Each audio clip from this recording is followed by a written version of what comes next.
હવે થર્ડ નંબરનો છે 336 અને 54. એનો પણ આપણે ગુસાને લસા શોધવાનો છે. તો 336 ના અવિભાજ્ય અવયવો પાડીએ તો 336 અહીંયા બેકી સંખ્યા છે. તો શું આવશે? તો 168 ગુણ 336. તો 168 છે એને બે વડે ભાગો 8 બેકી સંખ્યા છે.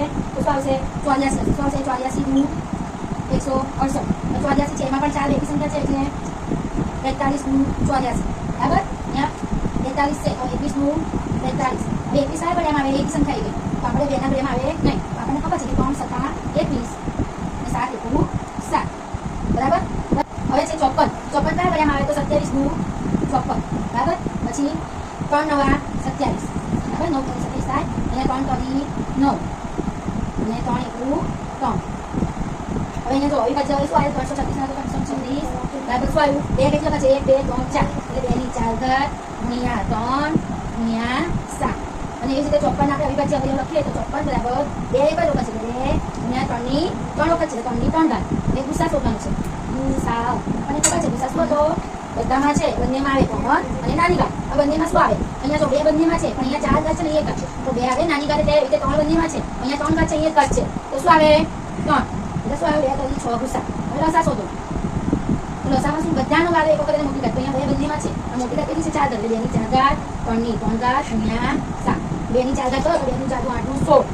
3 ની 3 ઘાત એટલે 3 3 9 27 અને 7. હવે 16 સત્તા 112 થાય. 112 ગુણ્યા 27. અહીંયા આપણે કરો તો 112 ગુણ્યા 27 કરીએ. બરાબર? 2 દુ 4 2 દુ 2 2 દુ 7 દુ 14 4 7 4 ને 8 7 શું જવાબ આવ્યો? 4 7 3024. શું જવાબ આવ્યો? 3024. હવે આપણે શું કરવાનું છે? ધ્યાન આપો. આજે આવું ગુસાનો લસા. હવે પાછો આપણે ચકાસવાનું છે ગુસા ગુણ્યા લસા. અહીં લખવાનું કે ગુસા ગુણ્યા લસા. તો ગુસા કેટલો છે આપણો? 6 છે. 6 ગુણ્યા લસા કેટલો આવ્યો?